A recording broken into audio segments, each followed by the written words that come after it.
Chapter 8.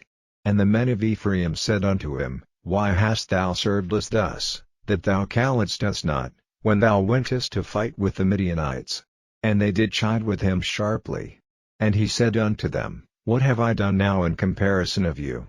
Is not the gleaning of the grapes of Ephraim better than the vintage of Abiezer? God hath delivered into your hands the princes of Midian, Oreb and Zeb, and what was I able to do in comparison of you? Then their anger was abated toward him, when he had said that. And Gideon came to Jordan, and passed over, he, and the 300 men that were with him, faint, yet pursuing them.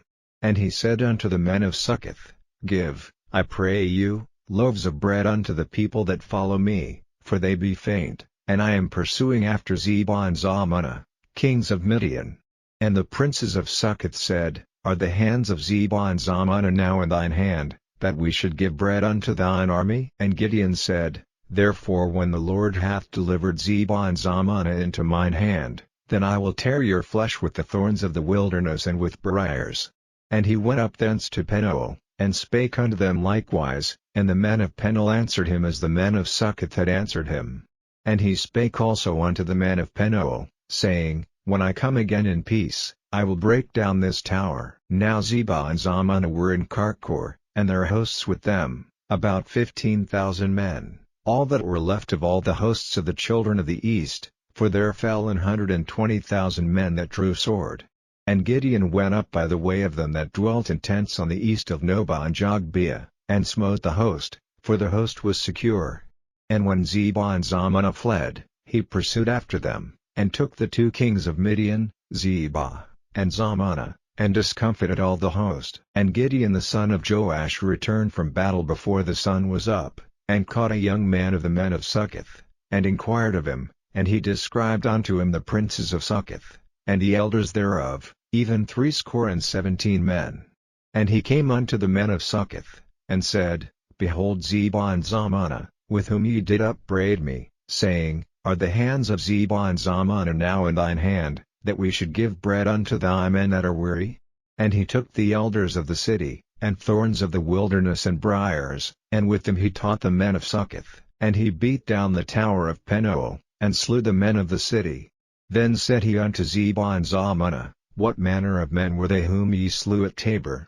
And they answered, As thou art, so were they, each one resembled the children of a king. And he said, They were my brethren, even the sons of my mother, as the Lord liveth, if ye had saved them alive, I would not slay you. And he said unto Jether his firstborn, Up, and slay them. But the youth drew not his sword, for he feared, because he was yet a youth. Then Zebah and Zalmunna said, Rise thou, and fall upon us, for as the man is, so is his strength. And Gideon arose, and slew Zebah and Zalmunna, and took away the ornaments that were on their camels' necks. Then the men of Israel said unto Gideon, Rule thou over us, both thou, and thy son, and thy son's son also, for thou hast delivered us from the hand of Midian. And Gideon said unto them, I will not rule over you, neither shall my son rule over you, the Lord shall rule over you. And Gideon said unto them, I would desire a request of you, that ye would give me every man the earrings of his prey. For they had golden earrings, because they were Ishmaelites, and they answered, We will willingly give them. And they spread a garment, and did cast therein every man the earrings of his prey. And the weight of the golden earrings that he requested was 1,700 shekels of gold, beside ornaments, and collars, and purple raiment that was on the kings of Midian, and beside the chains that were about their camels' necks.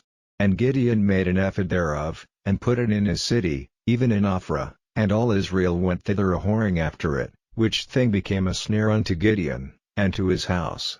Thus was Midian subdued before the children of Israel, so that they lifted up their heads no more. And the country was in quietness 40 years in the days of Gideon. And Jerubbaal the son of Joash went and dwelt in his own house.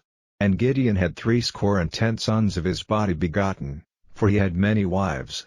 And his concubine that was in Shechem, she also bare him a son, whose name he called Abimelech.